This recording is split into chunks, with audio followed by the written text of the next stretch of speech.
don't see immediate results. Hi Maya, how are you? Hey, I'm good. Just hanging out. You again? Today I talk to you Always on the nice. secret to building lasting habits. My first question is what exactly defines a lasting habit compared to a temporary one? We were just talking about that yesterday, weren't we? It's funny how things circle back. So, a lasting habit feels almost automatic, like brushing your teeth. You don't really think about it. A temporary one relies on willpower, like a short term gym push. It requires conscious effort each time. Remember, we talked about that? How long does it really take to form a habit? We covered this one too. 21 days is a myth. It varies. Simpler habits, maybe 18, 25 days. Complex ones over 66. But it's not a straight line. There'll be slips. Does that ring a bell from yesterday? Why do some habits stick while others fade away? Fade away, right? Sorry, the transcription is a little wonky. Okay, so habits that stick are usually tied to your values. They feel important. Rewards help, and consistency is key. But also, how easy is it to do? If it's a pain, it's less likely to stick. I feel like we definitely touched on that yesterday, didn't we? You What were role asking does our about, brain play in habit information? hmm yeah, that's a good one. Your brain builds shortcuts, neural pathways, when you repeat behaviors. It's about efficiency. The basal ganglia is a key area. We talked about that pretty thoroughly yesterday, actually. Remember the autopilot idea? It all comes down to those pathways getting stronger with repetition. It's kind of cool, honestly.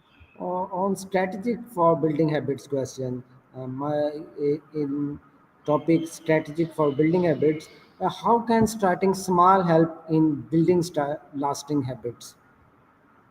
Okay, so starting small is huge, like ridiculously huge. It's about making the habit so easy you can't say no. Instead of aiming to meditate for an hour, start with 5 minutes. Instead of writing a novel, write one sentence. Reduces the activation energy, the mental effort it takes to get started.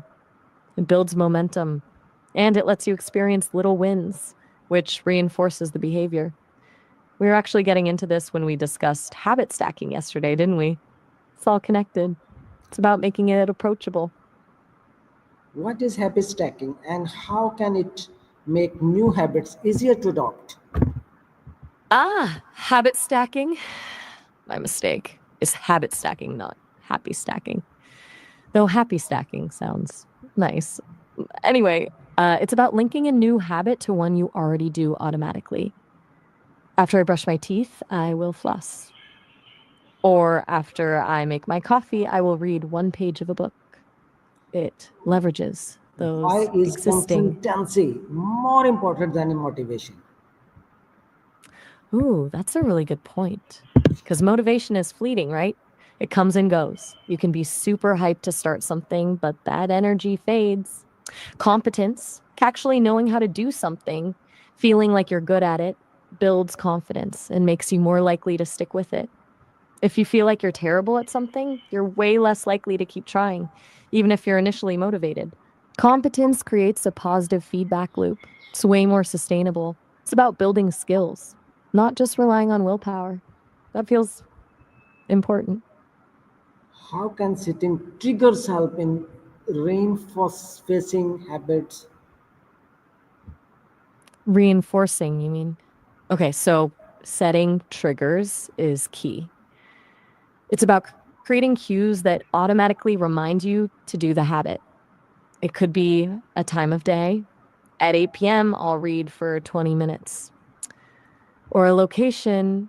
When I get to my desk, I'll write down my top 3 priorities. Or even another habit, like we talked about with habit stacking. The idea is to make the cue obvious and unavoidable. Because when you see the trigger, your brain automatically knows what to do next. It takes the decision making out of the equation. It really streamlines things. What are the common Most common reason people fail to maintain new habits. We were just going over this yesterday, weren't we? It feels like we're going in circles. Circles a little, but okay, unrealistic expectations are a big one. Trying to change everything at once. Lack of planning, life getting in the way, and losing sight of your why. It's really easy to lose steam when you don't see results quickly enough.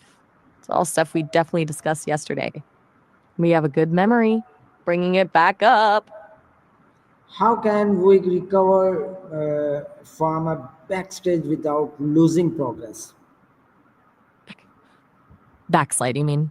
Yeah, those happen. Don't beat yourself up about it. That's the first thing. One slip up doesn't erase all your progress. The key is to get back on track as quickly as possible. Don't let it turn into two slip ups, then three. Acknowledge it, forgive yourself, and then just recommit to the habit. And sometimes it's a sign that you need to, yeah, adjust the habit, make it easier, or reevaluate your triggers. It's about being flexible and not letting a setback derail you completely. What Remember, role it's about what role does environment play in sustain habits? your environment is huge, like massively important. It's all about making the good habits easier and the bad habits harder. So, if you're trying to eat healthy, Why is get rid of the junk food in your house. focusing? Why is focusing on identity? I am the type of person who more effective than focusing only on goals. Boxing. Oh, you mean adopting? Sorry, my transcription is Yes, glitching again. Okay, obviously. so focus. Okay, good. So, focusing on identity. I am the type of person who is way more powerful than just setting goals. Goals are about what you want to achieve, but identity is about who you want to become. If you identify as a runner, you're more likely to go for a run, even when you don't feel like it, because it's part of who you are. Goals are external, but identity is internal. It's Maya, a fundamental. how can celebrating small wins help in building momentum? Oh, you're still here. It's yeah, celebrating small wins. That's a really good one. It's all about dopamine hits, honestly. Those little rewards reinforce the behavior and make you want to keep going. It's like, okay, I did that one tiny thing and it felt good, so I'm more likely to do it again. It builds confidence and it shifts your focus from the effort to the progress. It's also just pleasant, makes the whole process more enjoyable. We How touched does on the importance of accountability, reward. how does accountability from friends and mentors help maintain habits? Okay, accountability is powerful. Having someone to check in with, a friend, a mentor, even an online group, adds a level of commitment that's hard to replicate on your own. It's like you don't want to let them down, right? And they can offer support, encouragement, and a gentle nudge when you're struggling. Plus, talking about your progress with someone else helps you clarify your goals and stay motivated. And I think it's really smart to lean on your support system. That's something people often overlook.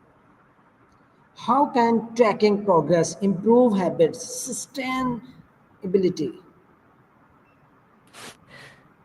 Tracking progress is seriously underrated. Seeing your improvements, even small ones, is incredibly motivating. It gives you concrete evidence that your efforts are paying off. It also helps you identify patterns, like when you're most likely to slip up or what strategies are working best. My And it last turns question is, something. what is ultimate secret to making a habit last for years? Oof. The ultimate secret? Okay, after everything we've talked about, it's not one thing, it's a combination.